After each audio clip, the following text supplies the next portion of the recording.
La bolilla 1 habla de la teoría general del Estado y de la justicia.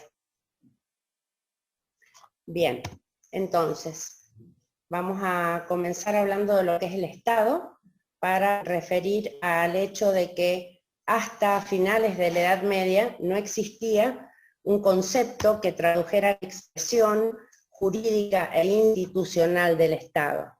Y así, por ejemplo, podemos precisar que en Grecia la idea que existía hasta ese momento, hasta fines de la Edad Media, era de que el Estado se vinculaba como una organización jurídica que estaba relacionada con los habitantes en un determinado territorio. Por eso en Grecia se hablaba de la polis, haciendo referencia a una organización de la ciudad griega. En Roma también decimos que no existía conceptualización o un concepto claro de lo que era el Estado, por lo tanto se referían a civitas, haciendo referencia al Estado-ciudad, y también se hablaba de la república cuando se aludía a la existencia de una comunidad política.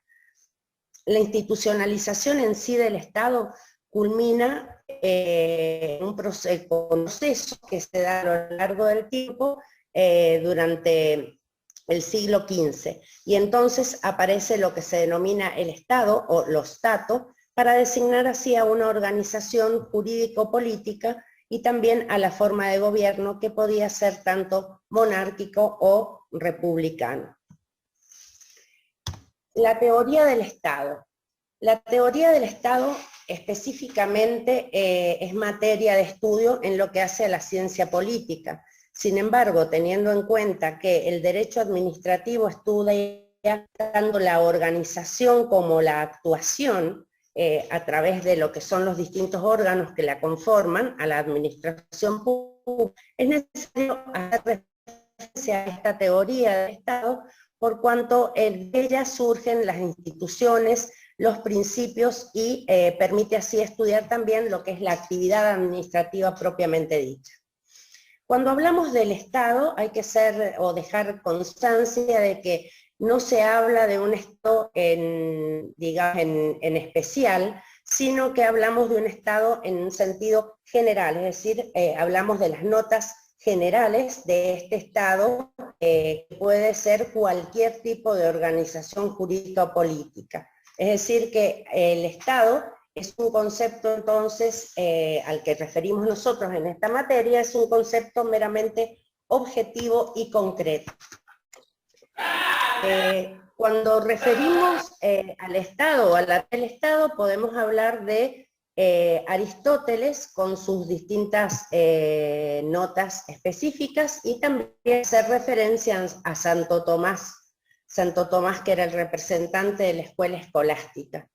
Así tenemos que para Aristóteles, por ejemplo, el Estado es una asociación política, natural, necesaria, y esta asociación para Aristóteles tiene ciertos caracteres específicos que son la perfección, la organización, habla de una asociación estable que persigue una finalidad, y esta finalidad es la realización de la virtud y de la felicidad humana.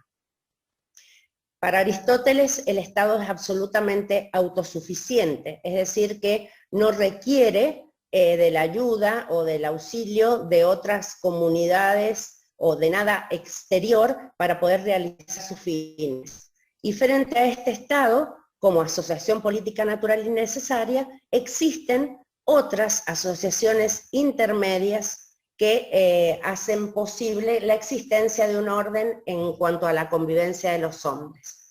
En consecuencia, para Aristóteles podemos decir que el Estado es la comunidad perfecta y soberana. Frente a esto, tenemos que para Santo Tomás el Estado es una institución necesaria y fundamental. Y esta institución deriva de la naturaleza social del hombre. Persigue como finalidad el buen orden de la vida, ¿sí? Y Santo Tomás considera que la persona humana no puede alcanzar su perfección si no está supeditado a los medios y a los fines de esa comunidad estatal. Para Santo Tomás el bien común es la fuente en que deben inspirarse los gobernantes. El principio que va a unificar y otorgar coherencia a la organización estatal es la autoridad, y esa autoridad está dotada de poder y por sobre todo su actuación se basa en la existencia de una ley que debe ser justa, ¿sí? Entonces, la autoridad se mantiene a través del ejercicio del poder, pero ese poder no es absoluto, se encuentra limitado por ley natural. Bien, entonces hasta aquí lo que es la teoría del Estado. Ahora vamos a referir a lo que son las causas y los elementos del Estado. Podemos decir que las causas del Estado podemos agrupar o dividir en intrínsecas y extrínsecas. Las causas intrínsecas son la causa material y la causa formal. Cuando hacemos referencia a la causa material, referimos específicamente a lo que es el pueblo y el territorio, ¿sí? Es decir, el conjunto de personas que se encuentran asentadas o conviviendo en un determinado territorio. Mientras que la causa formal estaría representada por la autoridad y el ordenamiento. En cuanto a las causas extrínsecas, podemos hablar de una causa eficiente y de una causa final. La causa eficiente puede ser a su vez remota o próxima. La causa eficiente remota es Dios y la causa eficiente próxima es una autoridad natural, ¿sí? Que es producto o surge de la sociabilización del hombre. Entonces podemos decir que el poder, o el principio generador siempre va a ser la causa eficiente.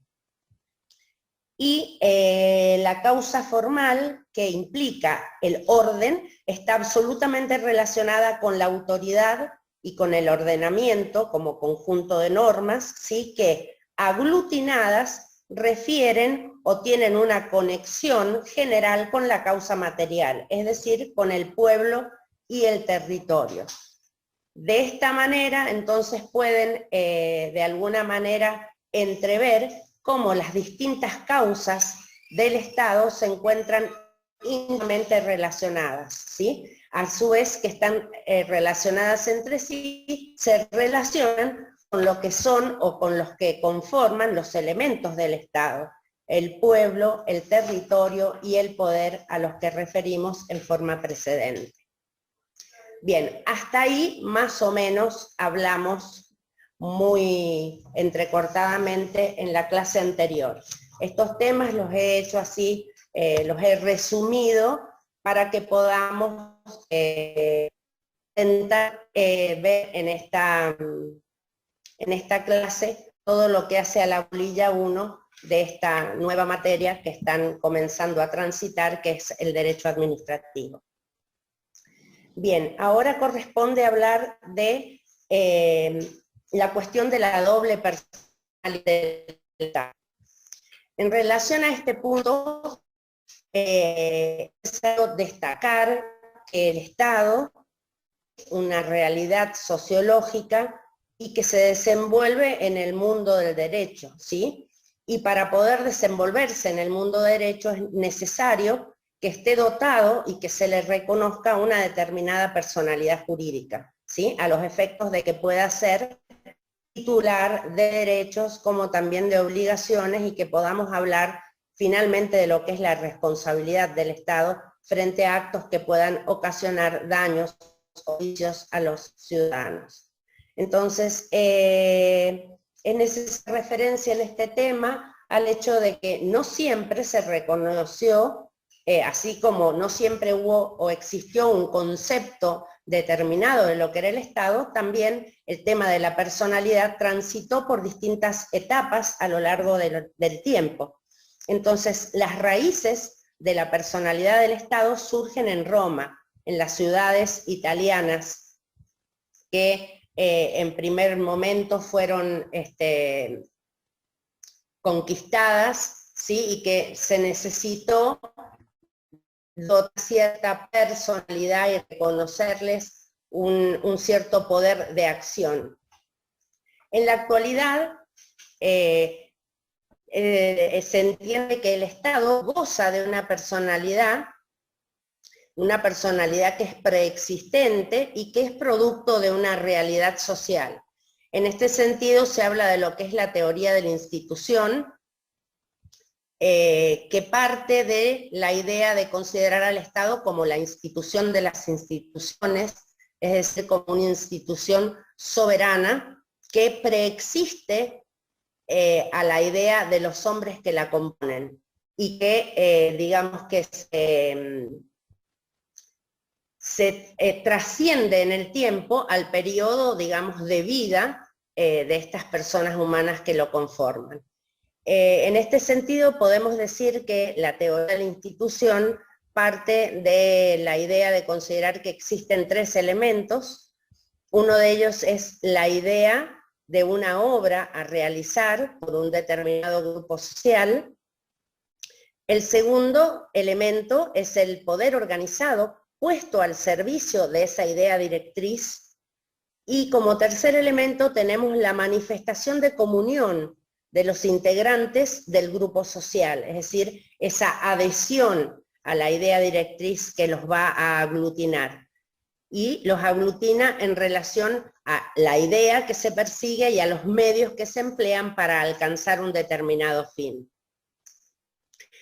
En este sentido decimos que al llegar, o sea, en la evolución que atraviesa el tema de la personalidad del Estado, se fueron superando distintas teorías o ideas que planteaban, por ejemplo, en principio, en la existencia de un Estado, digamos, distinguiendo de alguna manera el Estado como una persona de derecho público y como una persona de derecho privado, según cuál fuera el campo de su actuación, para después llegar, por ejemplo, a hablarse de un Estado con una doble personalidad, en realidad, y a lo largo del tránsito de esta evolución que surte o que atraviesa el tema de la personalidad del Estado, también pasamos por lo que es la teoría del fisco, en la cual se reconoce que los actos que realizaban los particulares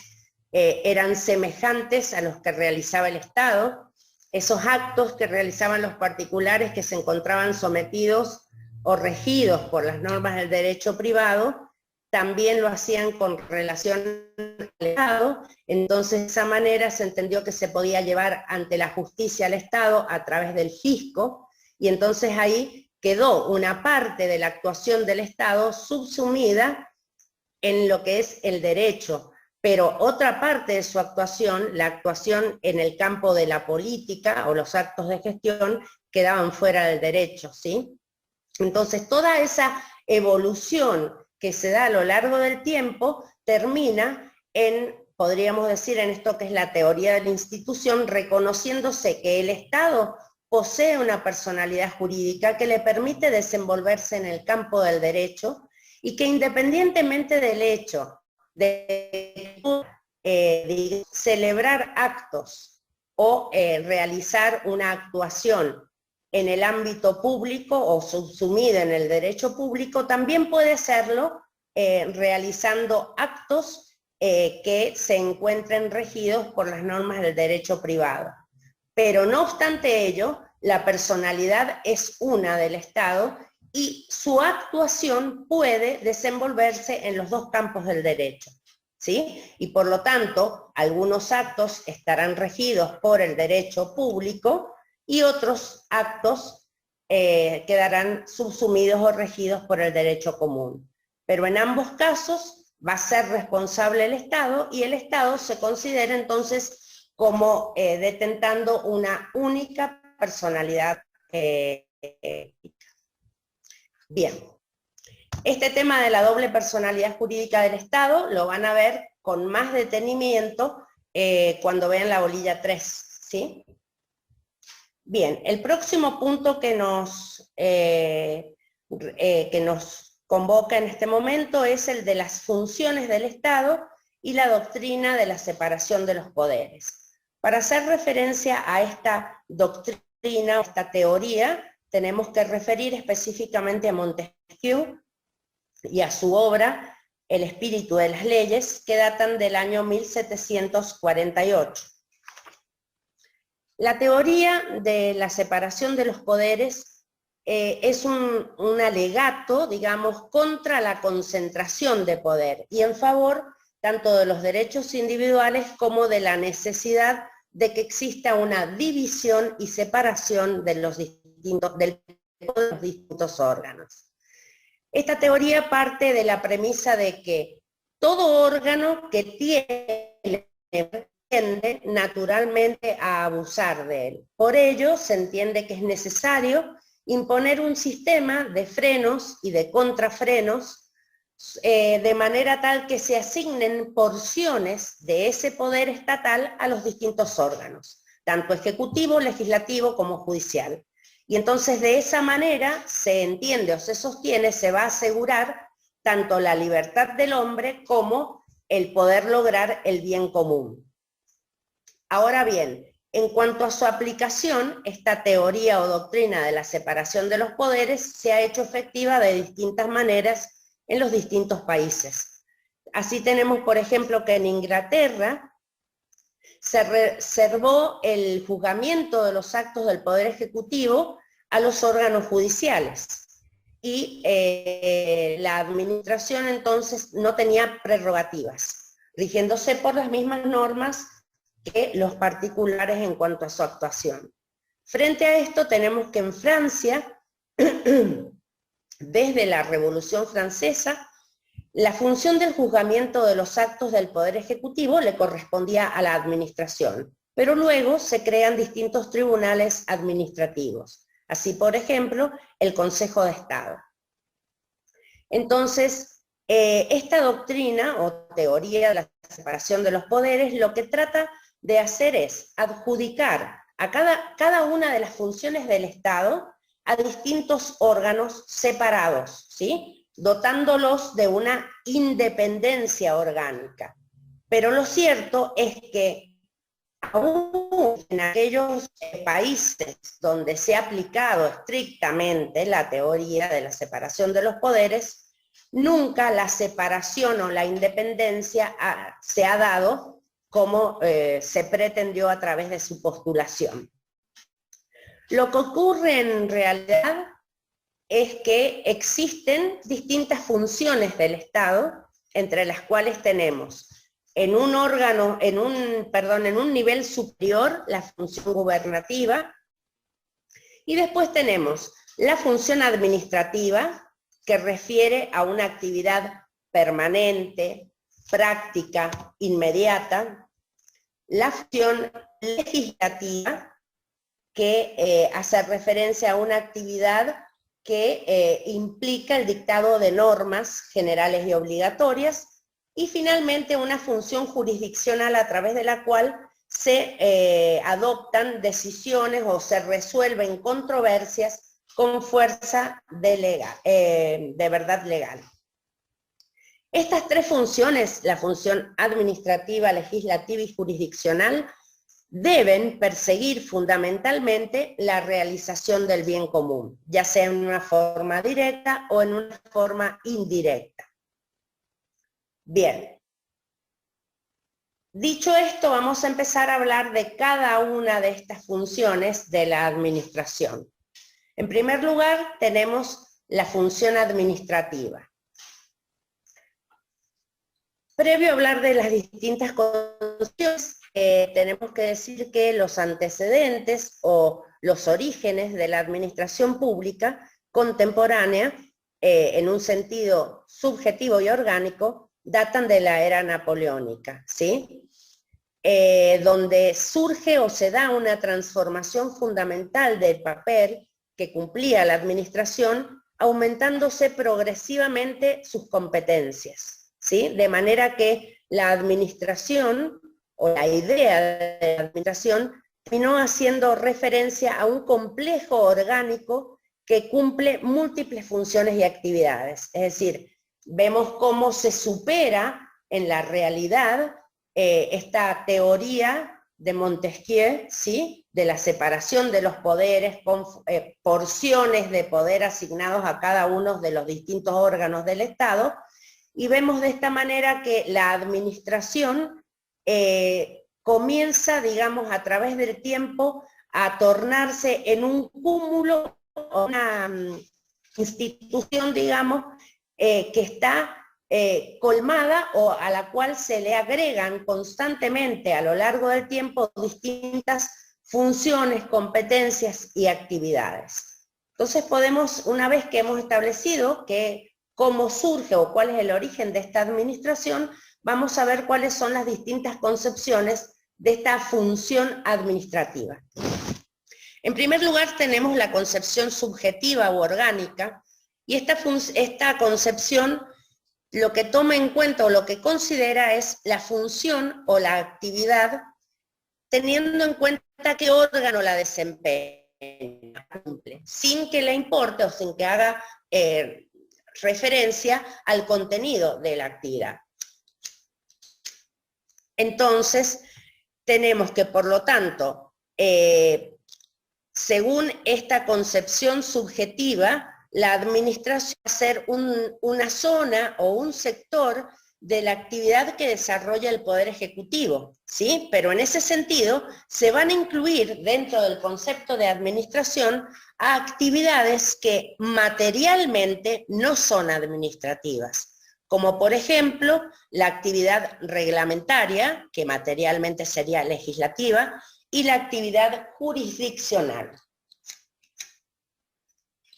Entonces, esa es la concepción subjetiva o orgánica. Reitero, tiene en cuenta solamente el órgano que cumple la actividad. En relación a la concepción objetivo material, esta apunta a la sustancia o contenido del acto y no va a tener en cuenta la forma que adopta o el órgano que le ejecuta o emite el acto, ¿sí? Según esta concepción objetiva o material, la actividad administrativa o la administración realiza una actividad de carácter concreto, continuo, inmediato, y además es una actividad práctica la de la administración.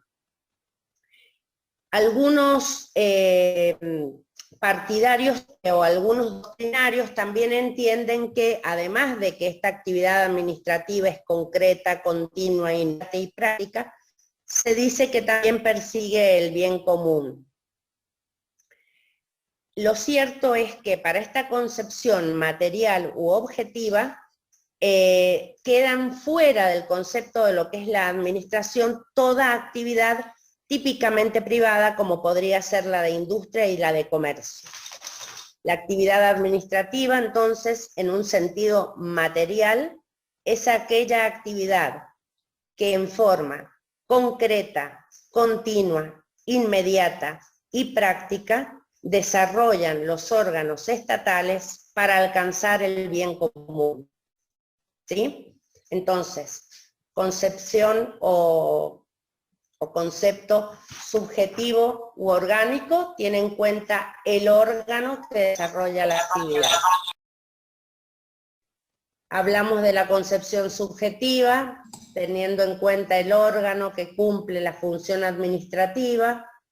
La concepción objetiva, que refiere o tiene en cuenta la sustancia o el contenido del acto, sin tener en cuenta la forma que éste adopta o el órgano que le ejecuta, y en ese sentido dijimos que la función administrativa tenía como carácter el ser una actividad concreta, continua, inmediata, práctica, y que algunos autores hablan también de que persigue el bien público, y fundamentalmente tener en cuenta que dentro de esta concepción objetivo material queda excluida de la función administrativa toda actividad privada, especialmente lo que hace al comercio y a la industria. Y finalmente tenemos una concepción residual en la que la administración sería toda aquella actividad que queda luego de excluir la función legislativa y la jurisdiccional. Esta es la posición adoptada por la doctrina alemana. Bien, ahora corresponde hacer referencia a la función legislativa de la administración. En ese sentido hay que destacar que la función, en relación a esta función legislativa no existe una uniformidad a nivel de doctrina en cuanto al concepto de esta actividad legislativa de la administración. Lo cierto es que, independientemente de ello, la función legislativa hace referencia al dictado de normas jurídicas que son de alcance general y obligatorias. En este sentido, tenemos que decir que los distintos reglamentos que se emiten en el ámbito del Poder Ejecutivo constituyen evidentemente funciones que desde el punto de vista material no se diferencian de las leyes que dicta el Congreso de la Nación, en el sentido que son normas generales y que son obligatorias.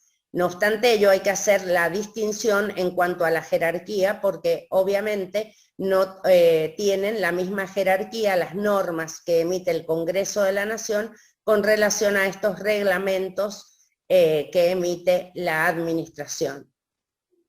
También respecto a esta función legislativa, existen distintas posturas doctrinarias, y en ese sentido destacar en primer lugar que para Casagne y Linares, por ejemplo, los distintos reglamentos que emite el Poder Ejecutivo constituyen una función legislativa desde el punto de vista material, ¿sí? Entonces son función materialmente legislativa, ya que no se diferencian de las leyes de alcance general y obligatoria que emite el Congreso de la Nación.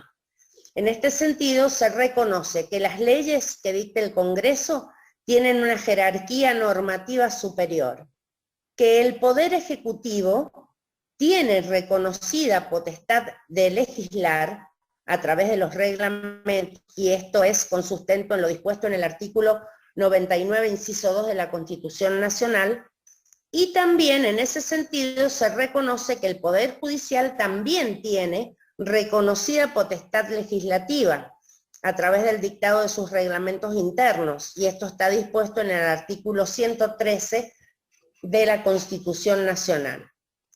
Por otro lado, Dromi y Gordillo entienden que la función legislativa como actividad originaria, privativa e indelegable le corresponde al Congreso de la Nación, es decir, al Poder Legislativo.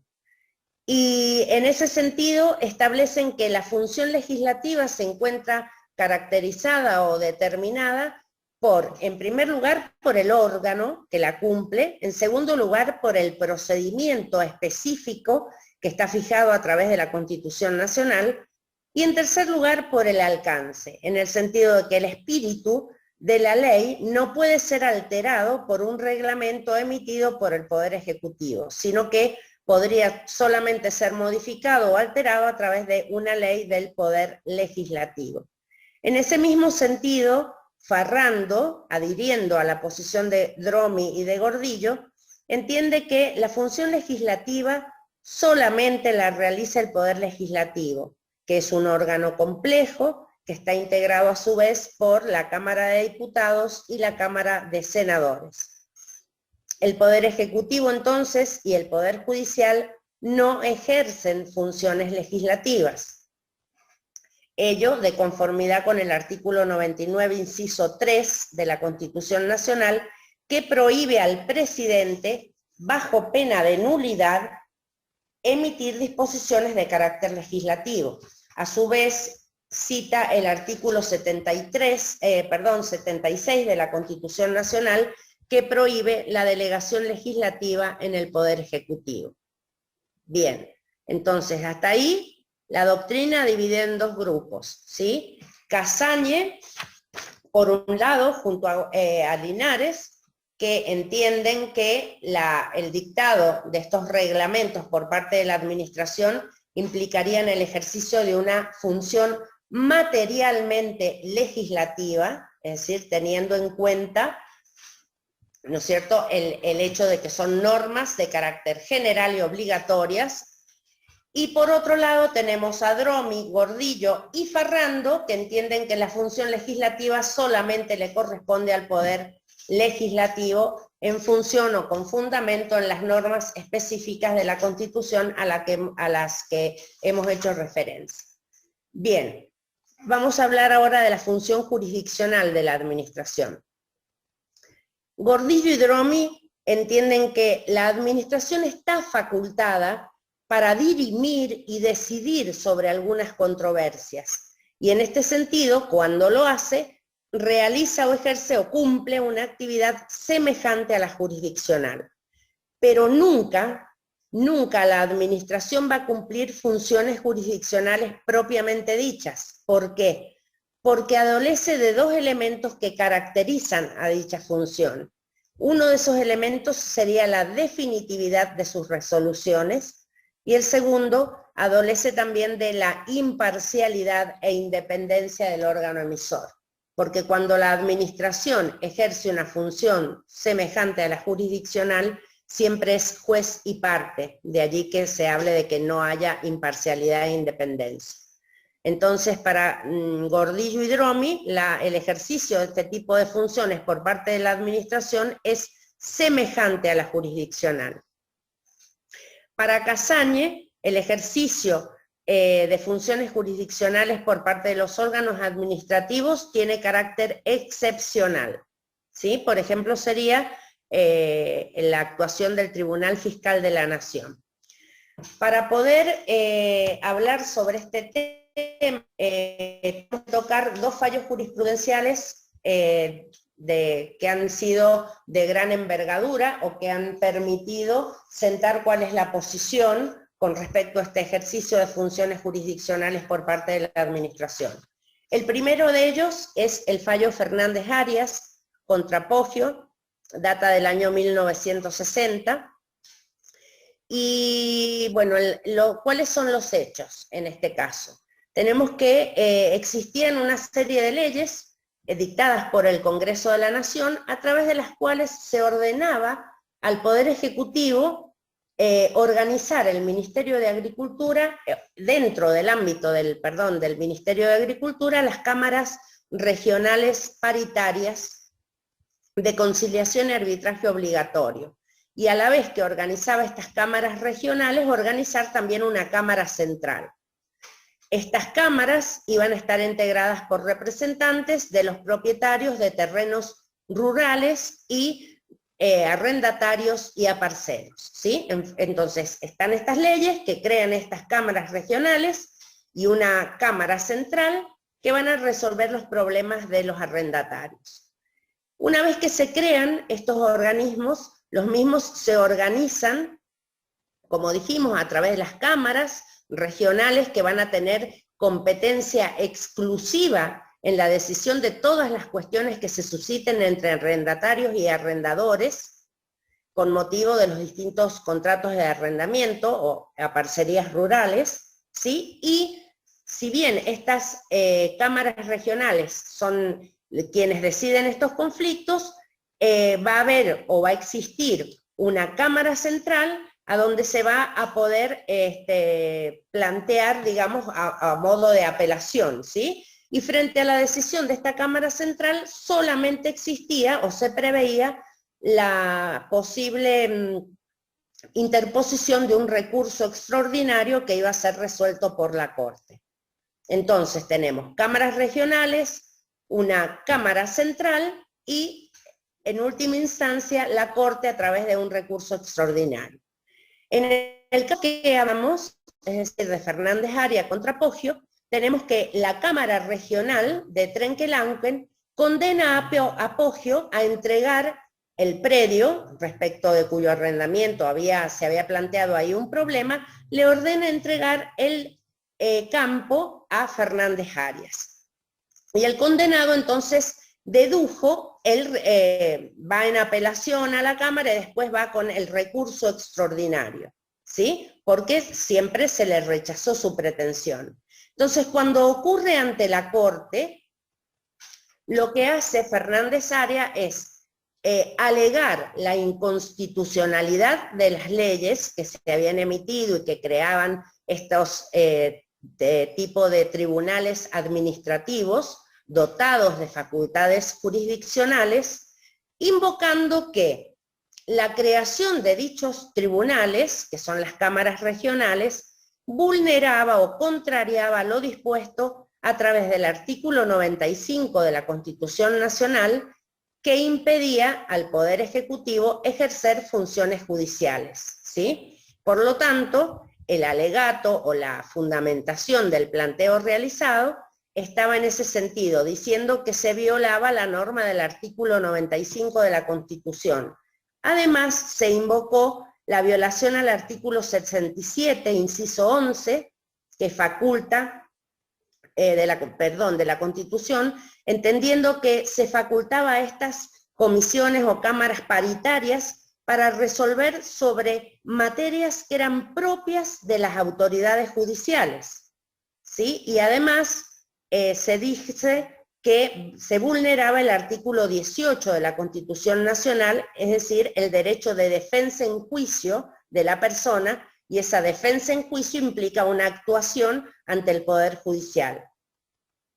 En consecuencia, el fundamento de la interposición de este recurso extraordinario ante la Corte fue en el sentido de decir, estas normas emitidas por el Congreso violan la Constitución Nacional y le otorgan a tribunales administrativos funciones que corresponden al Poder Judicial, violándose además el derecho de defensa en juicio. Lo que hace la Corte es revocar la sentencia apelada.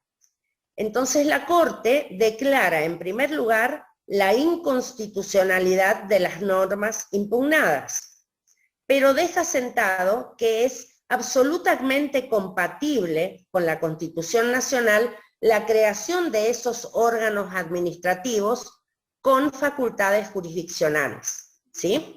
Entonces, dice, las normas, las leyes impugnadas son inconstitucionales. No obstante ello, la creación de esos tribunales administrativos o de esas cámaras regionales con facultades jurisdiccionales es absolutamente válido.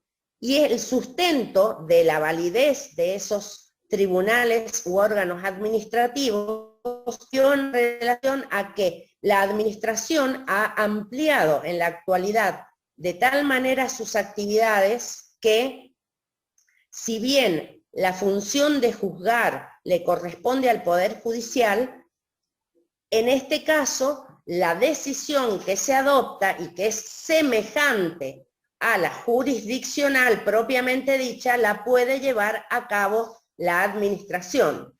Pero esta decisión o este punto se completa con lo siguiente. Las decisiones de los órganos en discusión, es decir, estos tribunales administrativos, debe quedar sujeta a la revisión judicial. De lo contrario, sí se violaría el artículo 18 de la Constitución, que habla de que todos los habitantes del país tienen el derecho a defenderse y hacerlo frente a un órgano judicial, ¿sí? Por lo tanto, hay una adaptación de lo que es la teoría de la separación de los poderes en relación a este ejercicio de una función jurisdiccional por parte de la administración, siempre que puedan ser sometidas esas decisiones a una posterior revisión judicial.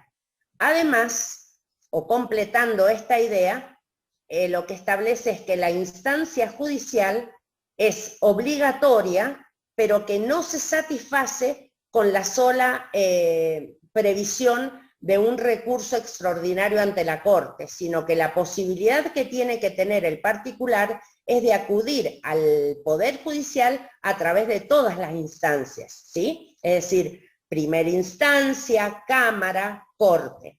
Por ello se habla en este sentido de que las decisiones de los tribunales administrativos deben o están sometidas a un control judicial posterior suficiente. El hecho de decir suficiente refiere a esta posibilidad de acudir a todas las instancias judiciales. No solo voy a la corte, que sería la última instancia, sino tengo la posibilidad de acudir en primera instancia, en cámara y con posterioridad frente a la corte. Bien, este es el primer fallo, Fernández Arias contra Poggio. El segundo fallo, que completa lo ya establecido por la Corte de Justicia, es el fallo Ángel Estrada y compañía